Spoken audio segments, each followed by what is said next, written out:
샬롬. 오늘도 말씀 묵상의 자리에 나오신 여러분들을 주의 이름으로 환영합니다. 찬송가 595장 나 맡은 본분은 함께 찬송하시겠습니다.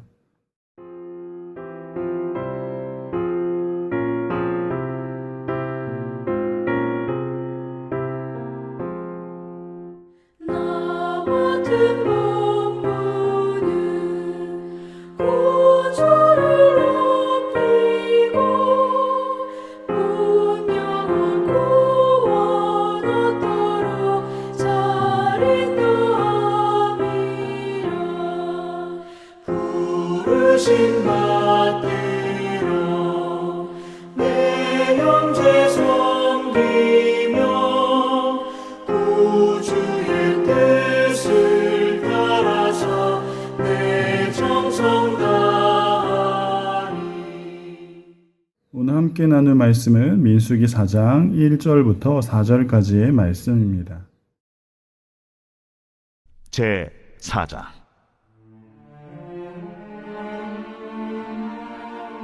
또 여호와께서 모세와 아론에게 말씀하여 이르시되 레위 자손 중에서 고앗 자손을 그들의 종족과 조상의 가문에 따라 집계할지니 곧 30세 이상으로 50세까지 회막의 일을 하기 위하여 그 역사에 참가할 만한 모든 자를 계수하라. 고앗 자손이 회막 안의 지성물에 대하여 할 일은 이러하니라. 이 시간 덮어주심의 은혜라는 제목으로 함께 말씀 나누기를 원합니다. 사랑하는 여러분, 오늘날 우리가 살아가는 이 세상은 우리를 평가할 때에 끊임없이 숫자, 성과, 그리고 점수로 우리를 평가하려고 합니다. 세상은 우리의 이름을 부르기보다는 우리가 가진 직함이나 연봉으로 혹은 성적표나 가진 재물로 우리의 가치를 매기려고 하는 것이죠. 그러다 보니 세상의 시스템 속에서 문득 우리는 이런 질문을 하게 됩니다. 내가 여기서 잘 살고 있는 게 맞는가? 내가 지금 서 있는 이 자리가 정말 의미가 있는 것일까? 나는 세상 사람들이 보기에 정말 괜찮은 사람인가? 라는 질문들입니다. 하지만 하나님은 그렇게 무의미하고 소망 없는 이스라엘 백성들, 노예로 살면서 정말 아무런 소망 없는 이스라엘 백성들을 출애굽시키셔서 이제는 하나님의 백성으로 소망 있는 하나님의 군대로 세우셨습니다. 마찬가지로 우리 역시 소망이 없다라고 생각이 들 때 하나님은 그런 우리를 불러주신다는 사실이죠. 레위기 3장에서 하나님의 거룩한 성막을 섬기는 자로 레위 자손들을 선택하시고 그들을 부르셨습니다. 그리고 오늘 4장에서는 이 레위 자손들에게 해야 할 일, 사명을 맡기고 있는 모습입니다. 노예로 살던 백성들, 아무 의미 없이 인생을 살아가던 백성들에게 하나님이 사명을 주시고 그 사명에 따른 소망을 주고 계신 것이죠. 그래서 하나님은 레위 자손을 부르시면서 이 자손들 중에 고핫, 게르손, 무라리 자손을 특별히 부르고 있습니다. 그리고 그들 중에 30세에서 50세까지 회막의 일을 하기 위한 남자들을 계수하라고 말씀하는 것이죠. 그리고 이어서 이들이 섬겨야 할 일에 대해서 알려주시는데 고핫 자손은 법궤와 등대와 떡상, 가장 거룩한 지성물을 어깨에 매는 그리고 그것을 운반하는 그러한 역할을 해야 했습니다. 이 무거운 것들을 수레로 이동하는 것이 아니라 직접 어깨에 메고 운반하는 아주 고된 사역을 맡기신 것이죠. 그리고 21절 이하에서는 게르손 자손에게 맡겨주신 사역들인데 휘장과 덮개, 또 그 위에 가죽 덮개, 휘장의 문들, 그것을 고정하는 모든 줄과 기구들을 담당하도록 하였습니다. 그리고 29절 말씀에 보시면 무라리 자손에게 해당하는 사역들의 내용들입니다. 이들은 성막을 지탱하는 무겁고 또 투박한 널판들, 그리고 그것을 세우는 기둥들, 그리고 높 받침, 밧줄과 말뚝들을 관리하고 그것을 운반해야 했습니다. 여기서 하나님은 무겁고 볼품없는 기둥, 그리고 그 말뚝을 나르는 무라리 자손들에게 각 개인에게 맡길 품목의 이름을 구체적으로 지정하여 주라고 명령하고 있습니다. 여러분, 그 말뚝 하나하나를 지정하라는 이유가 무엇입니까? 그냥 아무나, 레위 자손 중에 아무나 가서 그 말뚝 하나씩 챙겨서 그렇게 이동해도 되는 문제일 것인데, 하나님은 말뚝 하나하나를 지정해서 그것을 관리하라고 말씀합니다. 하나님 보시기에는 보이지 않는 그 바닥에 밝히는 말뚝 하나하나, 그리고 그 위에 받침 하나하나도 결코 소홀히 넘어가서는 안 되는, 하나님께는 너무나 귀중한 것이고 하나님의 임재와 관련된 것들이기 때문에 그 하나하나를 귀하게 여기시는 모습입니다. 하나님께서는 가장 중요한 그 언약궤의 정확한 길이만 그렇게 신경 쓰고 계신 것이 아니라 땅에 박히는 보이지 않는 그 말뚝 하나하나, 받침 하나하나까지 그 일꾼들의 이름을 부르시며 일일이 계수하고 계신 것입니다. 하나님은 겉으로 드러나는 화려한 열매만 그렇게 보시는 분이 아니라는 것이죠.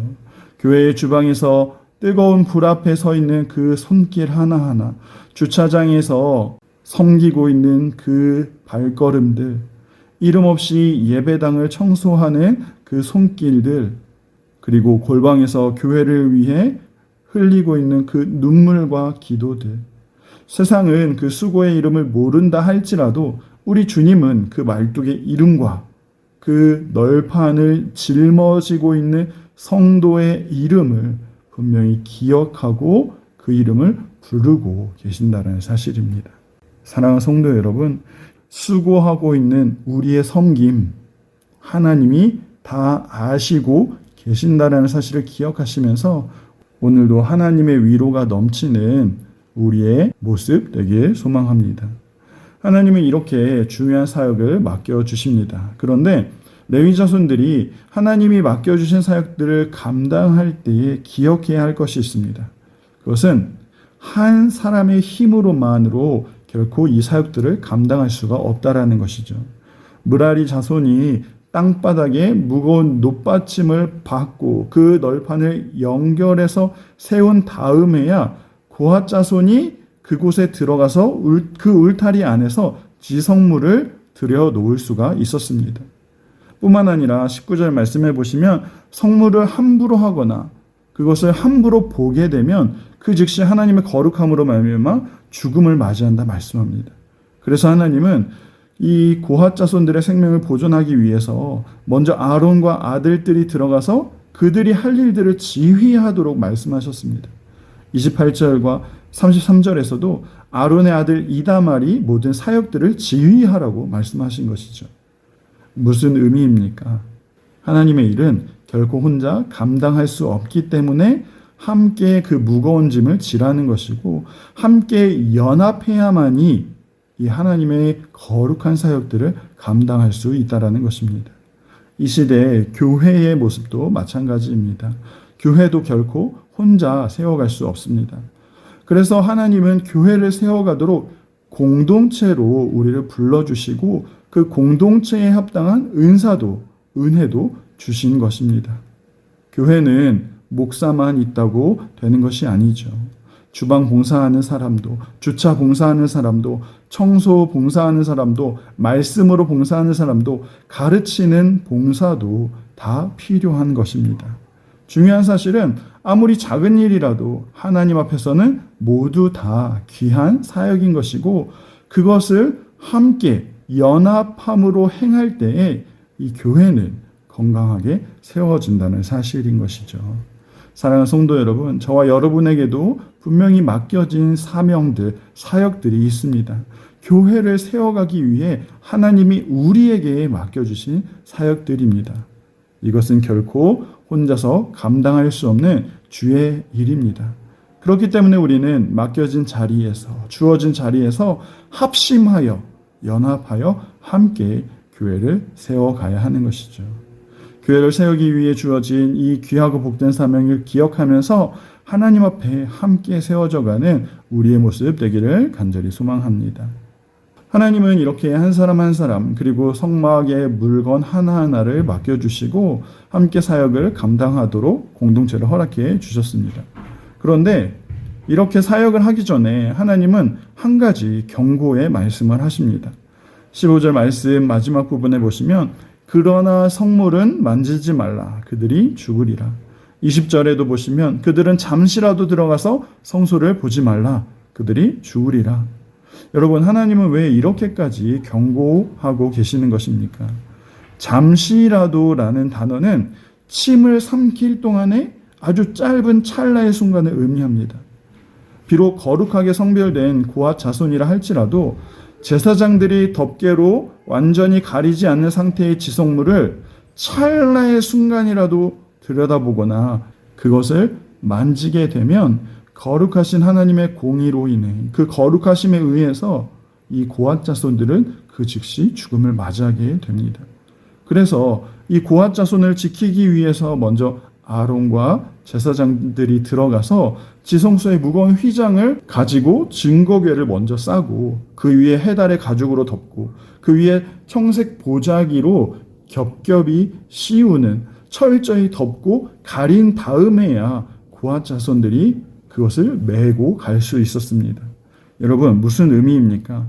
제사장들이 지성물을 철저히 덮어서 고앗 자손이 그것을 보지 못하도록 차단하는 것은 하나님의 거룩한 그 진노로부터 고앗 자손들의 생명을 완벽하게 보존하시려고 하는 하나님의 그 세심하고 은혜로운 지키심, 보호하심이라는 사실입니다. 이렇게 덮어주심과 지켜주심의 은혜는 여러분 예수 그리스도의 사역을 우리에게 보여주고 있는 것이죠. 우리는 하나님의 영광과 그 거룩함 앞에 감히 설 수 없는 죄인들입니다. 그러나 오늘 우리가 이 죽음의 두려움 없이 하나님의 보좌 앞에 담대하게 나아갈 수 있는 이유가 무엇입니까?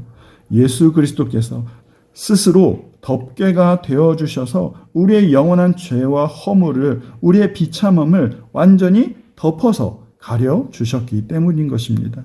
그 십자가에서 자신의 몸을 찢으사 그 모든 피를 흘리사 스스로 우리의 완전한 덮개가 되어주신 것이죠. 십자가에서 흘리신 피로 그 보혈로 우리의 죄를 정결케 해주신 것입니다. 그리스도께서 완전히 이루신 그 의로 말미암아 그 의의 옷을 우리에게 입혀주셨고 우리를 그 의의 옷으로 덮어주신 것입니다. 그 덮어주심의 은혜로 말미암아서 오늘도 우리는 주님이 주시는 평안을 누릴 수 있는 것이고 하나님 앞에 담대히 나아가 하나님을 나의 아버지라 고백할 수 있는 것입니다. 이 덮어주심의 은혜, 이 귀하고 복된 은혜로 우리가 살게 되었음을 다시 한번 기억하시고 지금도 그 은혜 때문에 살아가고 있음을 다시 한번 기억하시면서 참 평안과 위로를 누리는 저와 여러분 다 되시기를 간절히 소망합니다. 기도하겠습니다. 사랑하는 하나님, 소망 없는 우리를 부르시고 하나님의 자녀로, 하나님의 백성으로 세워주시니 감사를 드립니다. 하나님 앞에 설 수 없는 우리를 그리스도의 보혈로 덮어주셨으니 또 그의 의의 옷으로 우리에게 옷 입혀주셨으니 그 은혜를 따라서 그 은혜로만 살아가는 우리의 모습 다 되게 하여 주옵소서. 또한 우리 각자에게 맡겨주신 사역 잘 감당함으로 함께 교회를 세워가며 또 하나님 나라를 세워가는 우리의 귀한 모습 다 되게 하여 주옵소서. 우리를 끝까지 사랑하시는 하나님께 감사를 드리오며 살아계신 예수님의 이름으로 기도합니다. 아멘.